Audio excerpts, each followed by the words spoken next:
Greetings and welcome to another episode of Super Speak Sundays with your host, James the Orator. This is a space where we've created where we take ordinary people, we speak to ordinary people who have gone to do extraordinary things. Before we get started with our show today, we definitely want to thank each of you for your support. Many of you have gone to our Facebook page, you've gone to YouTube. I want everyone to stop right now. Stop what you're doing. And I want you to go to YouTube and I want you to subscribe to our channel. When you subscribe, that's a way for you to be notified when new videos have been uploaded. And as you know, we're going to be uploading videos every Sunday at 7 o'clock p.m. Eastern Standard Time. And so we definitely want you to be a part of our community. You mean so much to us. So please make sure you do that. We have an exciting guest today, someone who has lived a very fruitful life, in my opinion. As we mentioned before, the folks who we bring on our show have definitely been influential in my life. And so we definitely have selected, again, handpicked these folks who are on, and not just for your own edification, but for mine as well. I mean, this helps me tremendously too. Our guest today is Mr. Stacy Jenkins, but he goes by the moniker Crux Conception. So from this point on, we're gonna call him Crux Conception. Crux resides in Fort Wayne, Indiana, and has over 20 years of law enforcement, criminal profiling, and teaching experience. Now an international speaker, you heard what I said, he's now an international speaker. Crux has taken his years of experience, education, research, and training to incorporate novel methods of teaching and learning. Crux has utilized his psychology, team building, and behavioral profiling to implement said methods to take out the law enforcement aspect and make these skills for people, civilians, more practical. Ladies and gentlemen, help me welcome today our special guest, Crux Conception. Crux. Hey, how you doing? How you doing? Good. All Good, right. good. Hey, thank you for joining us today on Super Speak Sundays. This is a platform, like I said, we take ordinary people and we highlight the extraordinary things they're doing. Okay. Now, before we get started with getting into the meat and potatoes, we always start out with our show. We share a quote and we ask you to read the quote, or I'll read the quote, and then we just need to have your initial reaction to what you're seeing. Okay. So your quote is: maybe we all have darkness inside of us, and some of us are better at dealing with it than others. Jasmine Warga. What are your thoughts? When I seen the word darkness, I just kicked into mind something someone told me when I was in the academy, police academy, as we were just starting out as cadets. They came in, they said, whatever you do in the dark is who you are in the light. Yeah. And basically what he was saying was like with officers or people that live in highly visible professions, if you have a dark side, it's hidden. It's something that's in the closet. It's something that nobody ever knows about until it gets shed in the light. Like for instance, Michael Jackson, Prince. Well, I didn't know Prince, had an addiction habit. Certain things, those dark things, they come out in the light eventually. But that's what I think when she says that. Hey, great perspective. Great perspective on that. We've followed your career. We followed what you're doing. You are, and again, I mean, this is Super Speak Consultants, of course, but you are doing something that I have always wanted to do, and that's to become an international speaker. But before we get into talking about international speaking, I want you to kind of go back. As you were on the police force in Fort Wayne, you dealt with some difficulties that kind of took you out of character. Kind of talk a little bit about that experience. Yeah, it's I don't want to shed too much on it because the book has a lot of it. That's But right. June, I forgot about the book. yeah, this I don't want to give too much away. But the June 17, 2000 and June 14, 2017. I had experienced severe back pain. I mean, real bad to the fact where I couldn't even move and I was in tears. So I after squad meeting, I went to a doctor, and the doctor gave me an injection, three injections, and gave me prescription medication and prescription relaxers. But Mm-hmm. unbeknownst to me and my doctor, the muscle relaxers they cause bipolar effects in rare cases in Right. individuals. And when you are dealing in a stressful situation, you don't need any extra thing that's going to help you, Right. achieve that high level of bipolarism. So I had issues, family issues. My daughter was in some trouble, and that was on my mind too as well. Right. And then Right. the back was killing me, so for some reason I got in my squad car. It wasn't even my personal vehicle, because to Right. this day I could still see myself pushing, and it was a unmarked Impala, and they don't have sunroofs. Cars don't have sunroofs. Right. To this day, I can still see myself pushing up the sunroof. But for some reason, I just wanted to kill myself. Yeah, I took my off-duty Magnum 357, Smith and Wesson 357, put it on the passenger seat, and I was heading to go kill myself. I was that doped up. I was that Wow. out of it, and my mind, my thinking process, cognitive abilities to rationalize right and wrong, just totally went out the window. Only thing I'm grateful for today is that nobody was hurt, because I was Right. driving and I was under the influence. And what happened was I passed out at the wheel at a stoplight, and my car just rolled into a curb, and a citizen called the police and called 911. And my even though it's an unmarked car in the state of Indiana, if you have an unmarked car, it has that municipality badge on Right. it, just like Right. they do in Indianapolis. And he noticed that and called, and you just had everybody, state troopers coming, everybody was coming. So Wow. the rest of it just went downhill from there. Myself and a couple other people I worked with, he was then Governor Pence at the time. Um, we became Vice President Pence. We all worked on this legislative for law enforcement, for people in the Hmm. academy, uh, to help take the people who are expressing mental illness or some mental disability at that time, because there's two different explanations in my opinion. Sure. There's a Sure. there's a mental illness, and then there's a disability.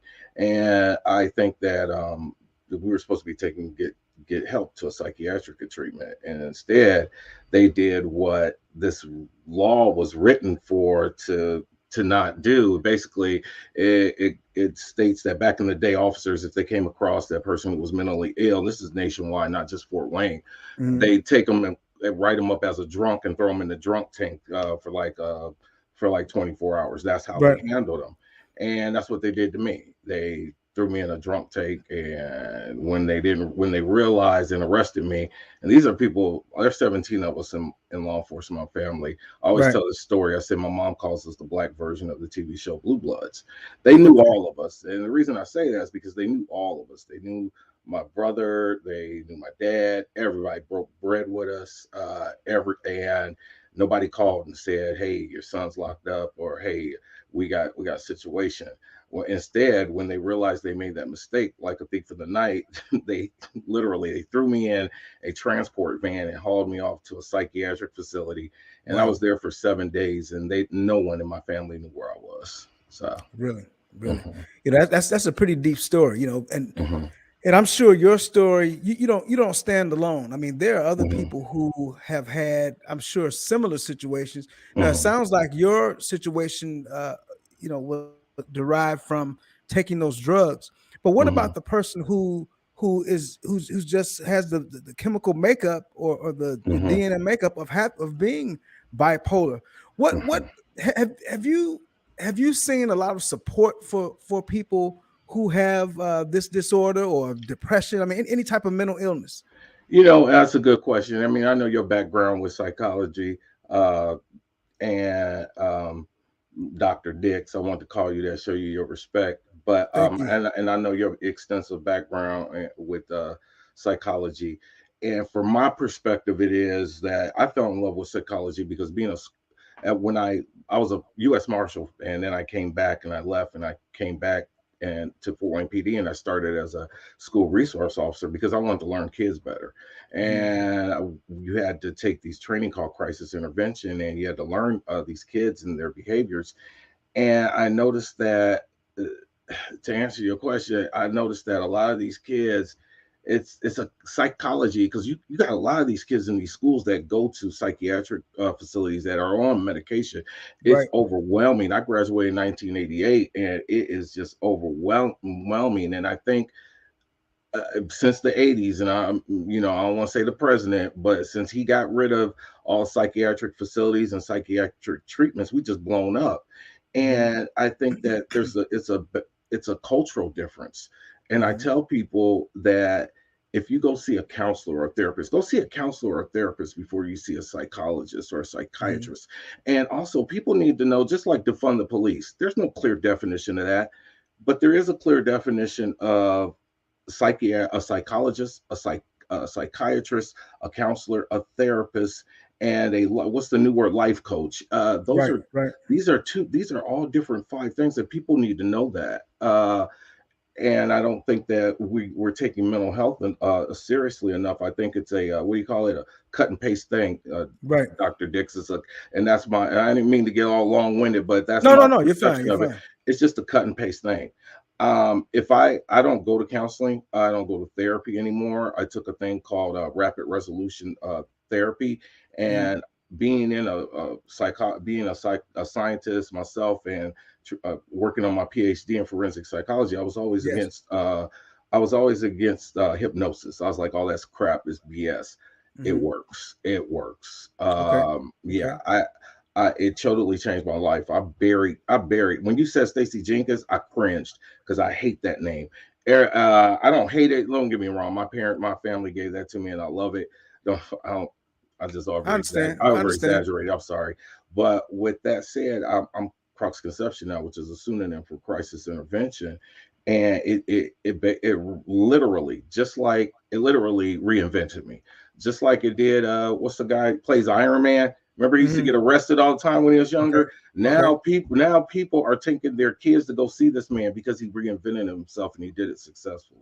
Wow. So Wow. yeah. That's huge. That's huge. So Now again, so Crux, tell us again. So Crux Conception, how does that, how was that it's put together? okay. This was put together. It's a funny story.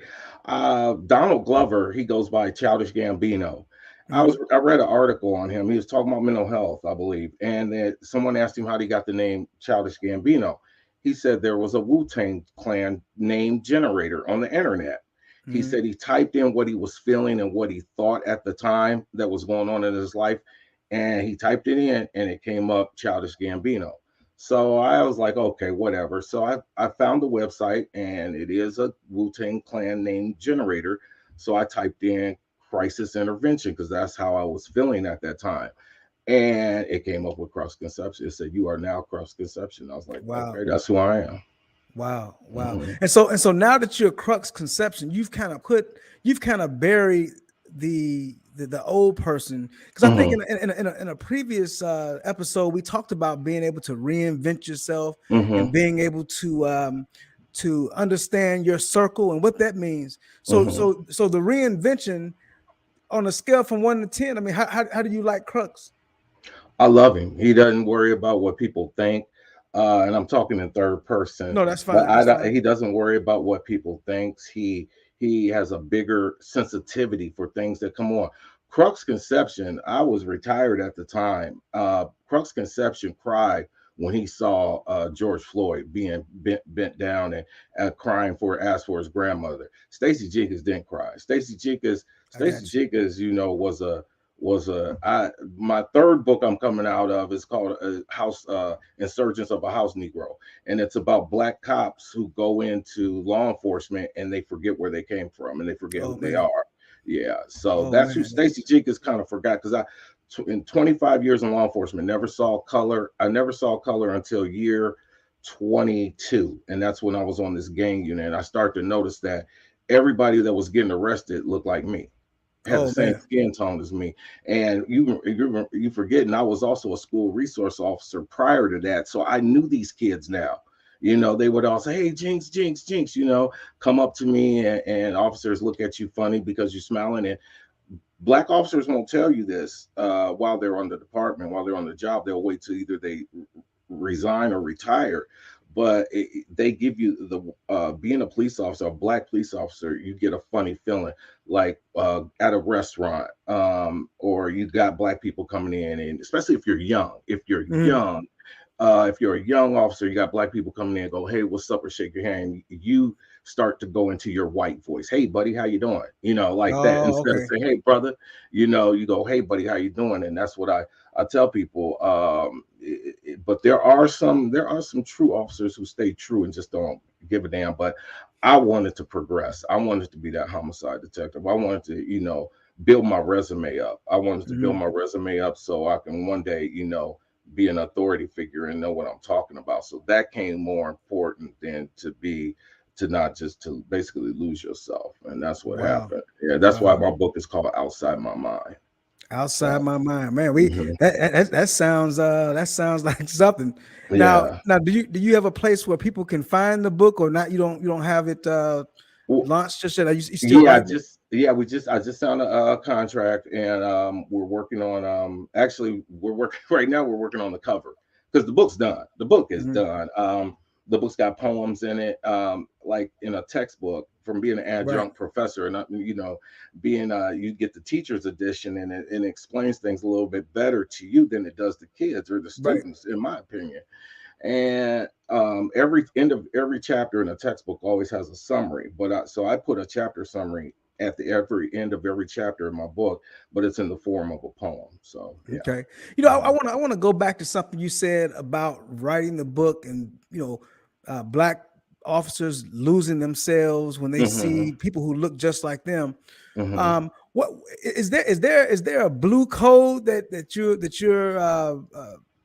you're violating? Is there a violation code here, within law I, enforcement? no, I don't think so. Nowadays, I really don't think so because right is right and wrong is wrong. Mhm. And in this book, I put in my wrong, I put in my dirt, as well as the dirt around others. I always said that, what happened, to me now is, I'm the master of my ship. I'm the captain of my ship. Right. So what they do is it's on them.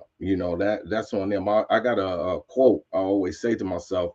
It says, "Don't look back on your past because you're bound to trip over your future." So, That's and heavy. That's heavy. yeah, so actually, and with all honesty, man, full disclosure, that was a paraphrase from Satchel Paige. He said something about don't look back, because it's bound something bound to catch you, so Yeah. but so Yeah. I just paraphrased it. So No, that's good. That's good. mhm, Now, take us back to, because I know we kind of know where you are right now, but take us mhm, back to your childhood. You mhm. have a twin brother. Talk a little bit about how you grew up and what things were like for you in Fort Wayne and how Yeah. you matriculated to, wanting to be in law enforcement. Okay.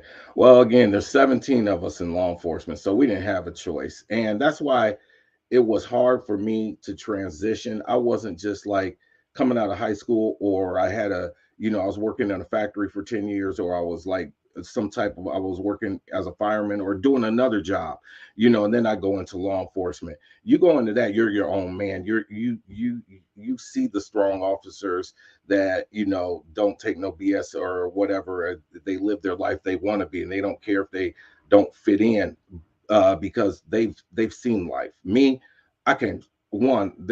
Law enforcement was no option in my family. You know, dad's law enforcement. All of us are in law enforcement. Twin cousins, Secret Service agents, Mhm. state troopers in Michigan. I got a Michigan top cop or in Massachusetts, in Boston, prosecutor in Boston in our family.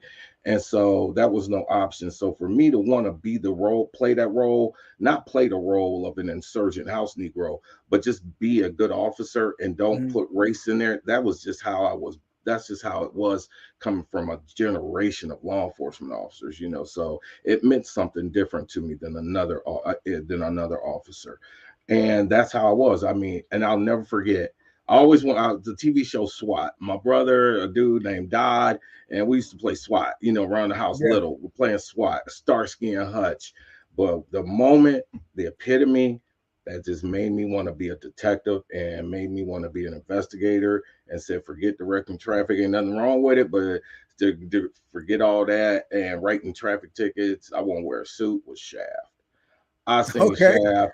Okay. I know that all by heart. Matter of fact, I even fell in love when Shaft said, "Here's how much I love Hit us Shaft." with And one. Hit us with one. Hit us with one. Okay, Shaft raised me. So when his woman on the phone, he in that phone booth, he said, "I got a tough day." She said, "I love you, baby." He said, "I know," and hung up. I'm like, "Oh my God, that's what I want to do." I'm serious. That Yeah. that Yeah. right there, that's what made me want to be a detective. Right there. Yeah. And ever Wow. since then, Wow. what made me want to be a criminal profiler was Silence of the Lambs. That's because as I got older and I got into the game, I got more serious about it. But Yeah. watching Shaft as a kid and him saying that to that woman, I'm like, man, that's what I want to do. Wow. Yeah. Wow. Think about you said you have law enforcement officers in your entire family.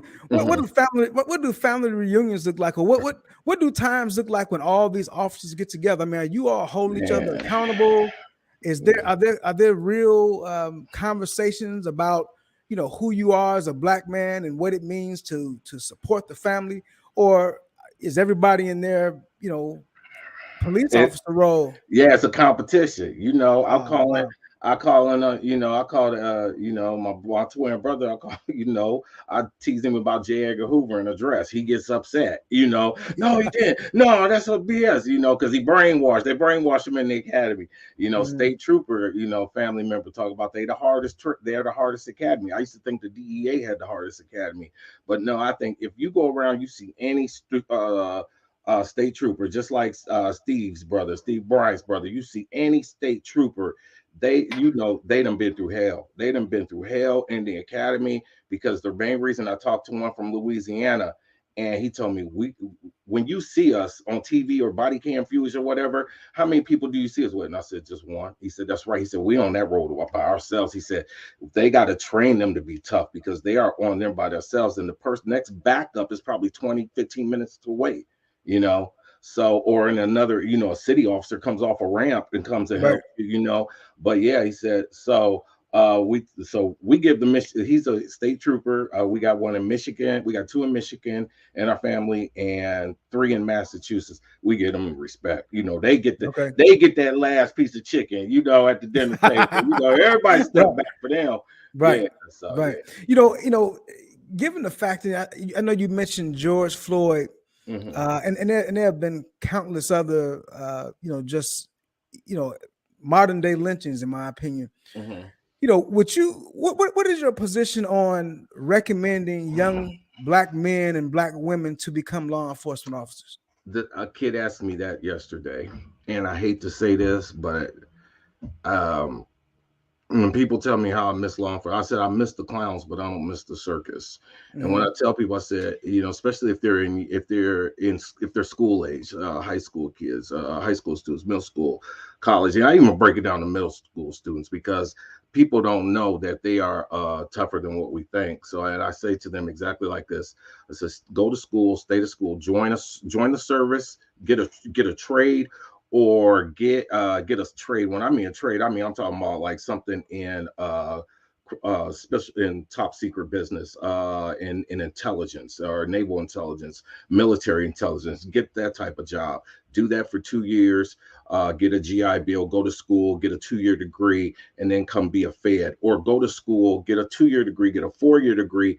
Come out and be a Fed and join a Fed. I said, and why? I said because when's the last time you heard of an FBI, Secret Service, or DEA agent killing an unarmed person, black or white? When's the last? Right. That's because they all train the same. I know I trained in Glencoe, Georgia, Flexi for the marshals. They all train the same. You don't have just a bunch of marshals. You have marshals, you have Secret Service, you have ICE. You have all these people, and they all train their shooting, their defensive tactics are all the same. And FBI, they train at Quantico. DEA train at Quantico. They train all. they do their things the same. Instead of like poop butt Kentucky, or Deputy Jones in Texarkana, Right. they do different training. And so I tell people, unless there's the federal government comes out with a mandate saying if you want accredited police department, then which means you get funding and this and that, then you will train our way, or you will come to a common goal that everybody trains like this nationwide across the board. And until that happens, I tell people, don't think about joining a local agency. Join Right. join Right. federal government. Yeah. Wow. So you spend this time in law enforcement. Hmm. You end up retiring. And Hmm. so what is your next move after retirement? What do you do then? I wanted to move to Romania. I wanted to move there, start teaching, because Cluj-Napoca is a college town, and it was the first. Besides Budapest, I fell in love with two places in Europe: Budapest and Cluj-Napoca. Budapest gave me my first start. Cluj-Napoca just showed me so much love. They just like they wanted to talk to me. They wanted to hear my story. So I just Well, fell well, in well, love well, with Europe. well, back up a little bit. So Mhm. so you have this affinity with public speaking, Yes. and so you start a speaking. I mean, kind of walk us through Yeah. like your as you started your speaking business, and then just Mhm. kind of take us to where you are now. Yeah, I started speaking professionally 2 years ago, and I've been speaking. My sophomore year in college, I won a speech contest, and I came in Mhm. third place. And indie dudes beat me. Indie dude and a GI dude beat me, and Oh yeah, GI. sophomore, yeah, sophomore. And my talk was about the Black Panthers.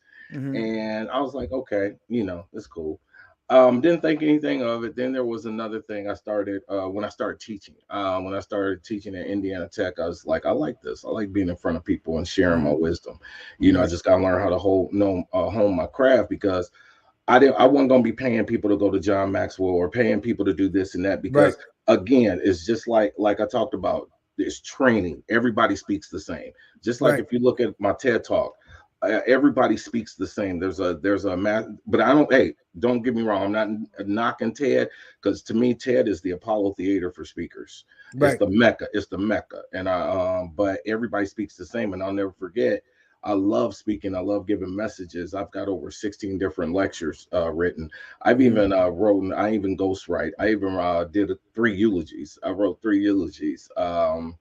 And I just love speaking. And it's the Dr. Dix is the only time I really feel alive, when I'm on that stage. I, Yeah. I I know I the love feeling. I know I the feeling. love it, man. I know the feeling. Hmm. I know the feeling. And so Yeah. and so you and so you get into this contest, you do Hmm. some writing, and so Hmm. you find this website that you told Yeah. me about, or, Hmm. or were you doing some things locally before, or did you go straight international? I did one thing locally, and that was just basically I was telling people my story. It wasn't even structured. It wasn't even written. I just Mhm. told people basically what I told you about what happened to me. But I told it at that time. I was because I was on administrative leave. I was like 310 pounds. I gained like 110 pounds. So I was like Wow. 310 pounds. I still see that video. I got it up there. I still see that video, jacket all tight on me and whatnot. My rolls showing in the back of the jacket. Yeah, yeah, And I mean, I'm breaking down, I'm crying because I'm telling the story. And I was like, yeah. okay, I ain't think none of it. I just went to tell my story because I just Hmm. needed to talk to somebody, because that's when I tell people, don't talk. If you got a counselor or a therapist that cuts you off when you talk, or looks at their watch, or makes you feel like you're a paycheck, run as far as way you can, because Yes, I had yes. I had three counselors like that, and they're in my book too. One of them in my book, I gotta tell you this story, man. This story, cause I'm with my psychiatrist, and I'm gonna get back to that, but I gotta tell you, I'm with the psychiatrist, and we walking, and and I really didn't like her because I slipped and said a cuss word. I said the S word, Hmm. and by mistake, and she went off on me, and I even apologized, and then I was like, okay, I built up an attitude with me, because all this stuff, I just got out of jail, just did this and that, so all this was Hmm. on me, and here's somebody telling me watch how I talk, and I'm like, okay. So anyway, I'm going down the hall, she's taking me out of her hallway, and I look. and this portrait. It looked like a whole bunch. It had all the nurses there, and it was like Right. it looked like a family portrait, but it was like nurses and the nursing gear and stuff Right. like Right. that. And I looked. I said, "Oh," I said, "Does I'm not gonna say her name. It's in the book." I said, "Does such and such work here?" And she said, "Yeah." I said, "Oh, we had a one night stand, but that's about it." She said, "That's my daughter." I was like, "Oh," and I'm like, Oh, "Dang, this lady gonna start prescribing me medication." That's when the paranoia kicked in, man. yeah. Yeah. I bet. I bet. So, Wow. Wow. but yeah, so I tell people, you know, don't stick with a counselor when it comes to your mental health. Because your mental health is more, to me, is more important than your body, because your mind can do powerful things if you just let it. Yes, If you just sir. let Yes, it. sir. But we let our emotions and what we hear affect us first, and then it sips in. But no, you gotta block that out, and you can, because the mind is so powerful. I Wow. mean, Wow. I went from speaking at to speaking into the 36 people who are former, and nothing wrong with former addicts and heroin people at a homeless shelter, Right. 2 years ago. Now I'm selling out arenas and in Romania. So, or Wow. I'm going and in Arkansas, matter of fact, and I come back home to Fort Wayne, and in Arizona, and then I go back in Ukraine. I was even there. So, anything can happen. You just got to have a strong will for it. Yeah. How many countries have you gone to speak? 34. 34. 34 I different keep count. I always count. You know what I never do, and I'm gonna start doing? I never took a collection. I never took a souvenir or something like that. My mom always wants me to bring back like salt and pepper shakers. And I was like, you know what? But I videotape it, I Yeah. videograph it. What's it called? Video document or whatever, I video Yeah. doc Yeah. it. Yeah. Man, So that's amazing. That's amazing. mhm, And that's why we bring people on the show who have a story like you, because sometimes people feel like that they're in a position where they may be stuck in the mud and can't get out. mhm, But I think that your life has shown that no mhm. matter where you start, I mean, you can always have a different ending. And Yes. that and your life is evident. As Yes. we close out, one final Mhm. thought. If someone is watching this video and they're struggling with mental health, Yeah. or they're struggling with their self concept or what have Mhm. you, what words of encouragement would you give them? You know, it gets worse if you don't talk to somebody about it. You can talk to anybody about it, but you know what I did? Being a cop, and I know that you go in there, you see the biggest dope dealers or biggest gangsters snitching and stuff like that. You know that anything's possible. So with this said, I'm telling you, anything is possible. Well, what I did was, and I know that. I didn't trust people. I didn't trust if this was going to get documented, or this was going to get sent here, or this person going to read Mhm. that. Basically what I started doing is sitting in a chair, true story, start talking aloud to myself, just having a conversation to myself. And what I noticed was, and I did it for I did it for 2 months. And what I noticed by the second week, I was praying. I Mhm. was praying. I was just Right. literally having a conversation with God. I was just start, Right. so he kept me company. It's like he came by my shoulder and said, "You ain't got to do that no more." I hear you. He sat down right across me, and he was my there, and I just start talking. I ain't just keep it to myself. I literally talk, but I did it privately because I wasn't gonna Yeah. get put back in that place again. So, Right. Right. but Right. I Right. started talking. I started talking aloud to him. I sit up and I start talking aloud to him. Just Yeah. and I start better, because basically a lot of the mental health that we have set. 90 I'm sorry, 93% of America, of our population that's on medication, don't need Mhm. to be on medication. Right. I They believe that. don't need to be on medication. It's the only ones that there is a schizophrenia. That's it. The only ones or severe depression, where you literally, not like, I'm going to kill myself. Goodbye. Hey, I'm going to kill myself. No, when you literally, you don't tell nobody Right. you kill yourself, but you're unsuccessful at, those people need to be on medication. Right. Everybody else, PTSD, you can handle it. There's different things you could do. And when I said you can handle it, you can, because your mind is just powerful. Um, I didn't realize how powerful the mind was until I did rapid resolution therapy. And I just, man, Dr. Neubauer, John Neubauer in Fort Wayne, Indiana, that man saved me, because when I left his office, I literally, I just got arrested, just got blasted on the news. My daughter, who's schizophrenic, literally, it blasted me, and they on the news, and my life is like crumbling. I left that Right. man's office. I felt like Superman, like I can conquer the world. That's it. I, That's it. I went home. I wrote up 4 speeches that night, and then I submitted what I had on video to an agent. Agent said, "Hey, okay, I'm gonna take you on." She's in Romania, and ever since then, I was like, "Cool." Everything then, Man, I've been good. man, hey, I'm very, very proud of you. Very, Mm. very proud of you, Thank you, Crux. thank you, Hey, you know sir. what? Thank you. We need to take this. We need to take this opportunity right now. And I know this is not a part of the show, but I need Mhm. you to look up what is it? Is the suicide hotline or something like that?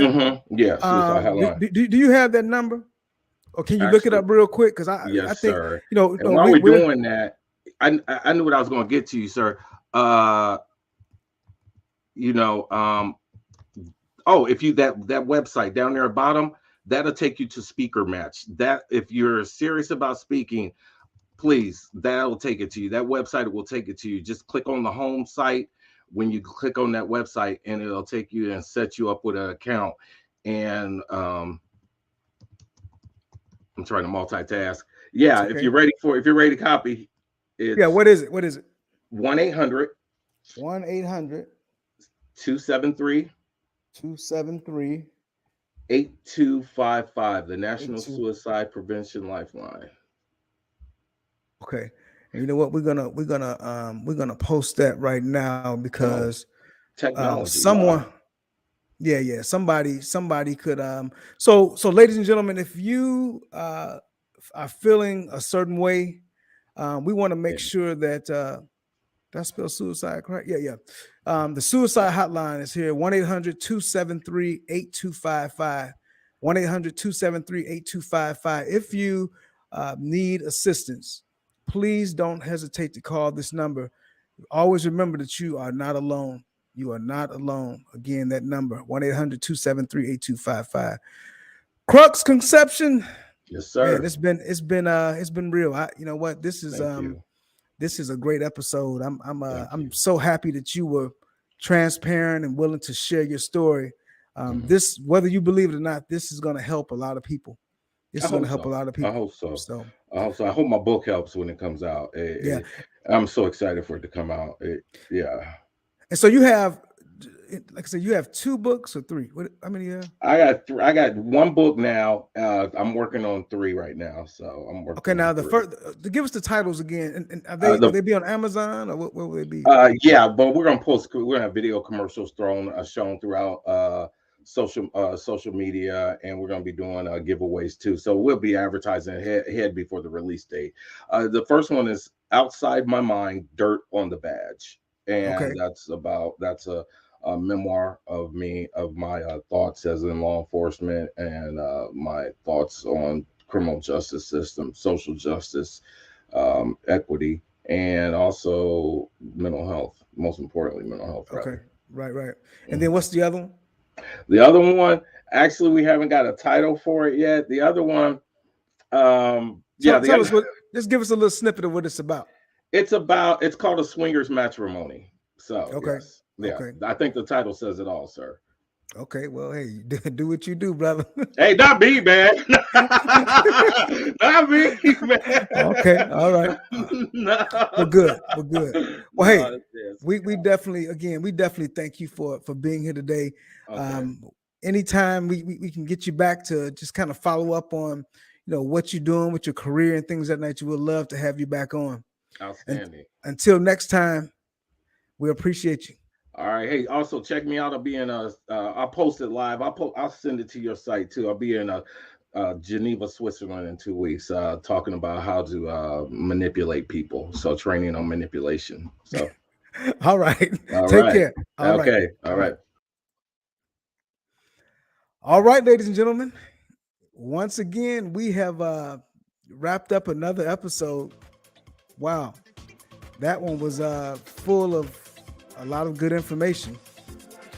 If you need help, again, we just want to make sure that you know where to go. Again, we want to post this suicide hotline for you if you need any help. Again, remember, you're not alone. You're not alone. We're here to help, and we're here to support in any way we can. Again, you've listened to Super Speak Sundays with James the Orator. Until next time, peace.